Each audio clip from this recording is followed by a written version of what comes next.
Good morning, sir. Good morning.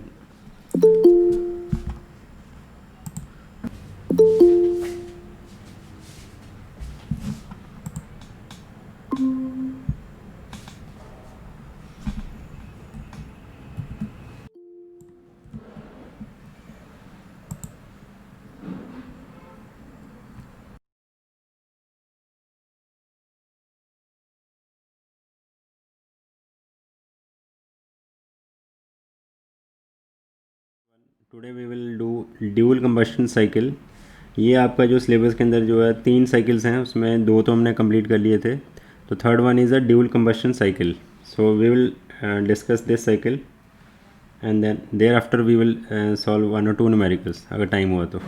Is a combination of some features of auto cycles and some features of diesel cycle. So that is why it has been given name as dual combustion cycle. The dual cycle combines the advantage of both auto cycle and diesel cycle. The process of heat addition undergoes in 2 stages. In first stage, the heat is added at constant volume, and then heat is added at a constant pressure. So let us study this.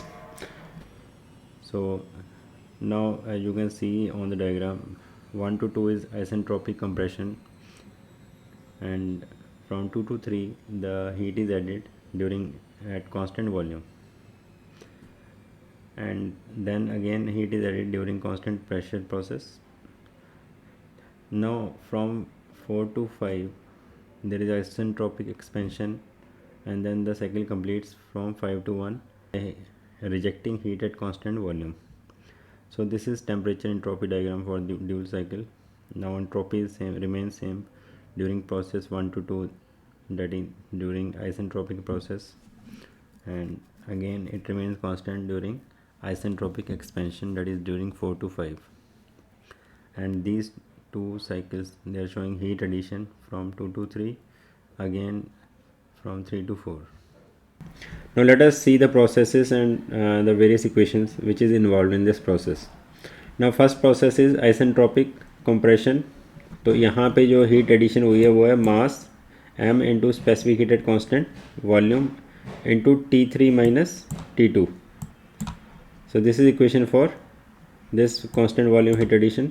Then again 3 to 4 heat is added. So in this case we will take mass into specific heat at constant pressure into T4 minus T3. Now 4 to 5 is again isentropic expansion. We will use all the same equations that we have previously used in auto and diesel cycles. Then again constant volume heat rejection. Last जो process है इसमें heat reject हो रही है. कितनी heat reject हुई है? That is mass into specific heat at constant volume into T5 minus T1. So यहाँ पे देखो T5 minus T1 इतनी heat जो reject हुई है यहाँ पे into specific heat at constant volume. Now we know that efficiency of any cycle is given as 1 minus heat supplied by heat rejected over heat added. तो efficiency का जो ये वाला फार्मूला, इसमें हम वैल्यूज़ जो है we will simply substitute the values in this formula. कितनी हीट रिजेक्ट हुई है साइकिल में और कितनी हीट जो है ऐड हुई है. अब यहाँ पे इस तरफ ये वाली इक्वेशन है. अब ऐड कितनी हुई है और रिजेक्ट कितनी हुई है. सबसे पहले रिजेक्ट कितनी हुई है. रिजेक्ट हुई है लास्ट वाले प्रोसेस में ये वाली heat. So this much is rejected.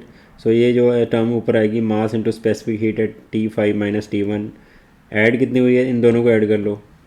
इसके अंदर जितनी ऐड हुई है प्लस ये जितनी हीट है, दोनों को ऐड किया तो m into CV T3 minus T2 plus m into CP T4 minus T3.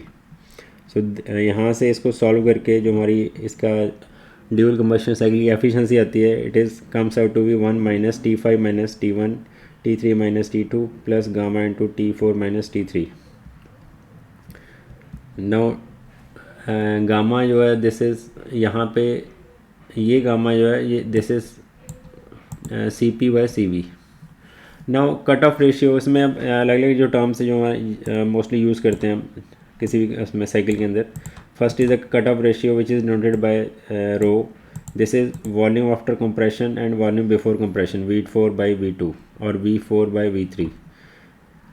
Compression ratio RC is given by V1 by V2 और V5 by V2 V5 by V3. ये सारी इक्वेशन आप देख लेना.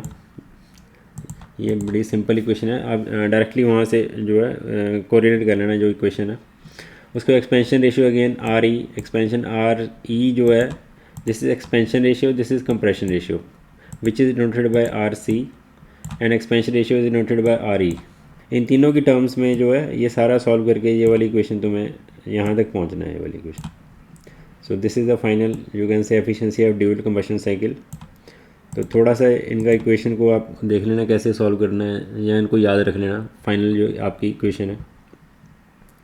Then again mean effective pressure जो है उसका जो है definition, as per definition mean effective pressure is net work done in a cycle by swept volume. तो कितना टोटल वर्क डन हमें मिला है उसकी value over V1 minus V2, या V1 कॉमन निकाल लिया बाहर, 1 माइनस 1 बाय आर सी।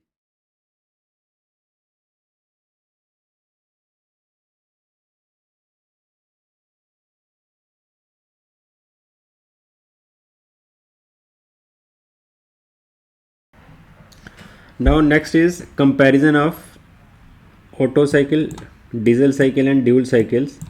अब इन तीनों को कंपेयर करने के लिए हमारे पास जो है we will take care of all these three things. We will compare these three cycles on the basis of compression ratio, peak pressure, heat addition, heat rejection and net work output. Now इसको compare करने के लिए हमें कुछ parameters को fix रखना पड़ेगा, otherwise क्या होगा, it will become very difficult for us to analyse their performance. We will try to analyse कि तीनों में से which is the best cycle for us for a given set of operating conditions.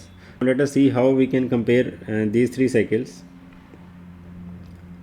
Now first is for the same compression ratio and heat addition. अब ये दो parameters को हमने पहले जो है फिक्स कर दिया कि अगर कंप्रेशन रेशियो को हम फिक्स करते हैं और हीट एडिशन को हम जो है फिक्स रखते हैं तीनों के लिए, तो देखा गया है कि जो हीट रिजेक्टेड एरिया है टीएस डायग्राम पे वो सबसे कम किसका है, ऑटो साइकिल का। यानी जितनी हीट हम सप्लाई कर रहे हैं for any fix value of heat supplied, auto cycle में सबसे कम हीट जो है रिजेक्ट हो रही है। तो इट मीन्स कि वो मैक्सिमम कन्वर्जन रेट किसका हुआ, heat rejected area on TS diagram is minimum in case of Otto cycle. तो इट मीन्स आउटपुट इसकी मैक्सिमम है ऑटो साइकिल की। और उसी तरह से in case of diesel cycle heat rejected area is maximum for the diesel cycle. तो इसमें क्यू आर की वैल्यू मैक्सिमम है, तो इट मीन्स इन दोनों का डिफरेंस कम हो गया। तो उसका मतलब डीजल के अंदर मिनिमम वर्क आउटपुट मिलेगी हमें for the given set of compression ratio और heat addition. What we have concluded is Otto cycle has the highest work output and efficiency due to minimum rejected area. Second, diesel cycle has a least efficiency क्योंकि इसका area maximum है। And third conclusion we have made done is dual cycle has a having an efficiency which is lying between the two.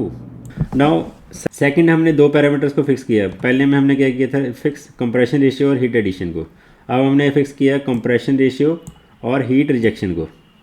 अब जब इनको fix करते हैं तो हमने क्या देखा कि अगेन ऑटो साइकिल की एफिशिएंसी मैक्सिमम आ रही है और ड्यूल साइकिल की सेकंड नंबर पे, तीसरे नंबर पे डीजल की आ रही है।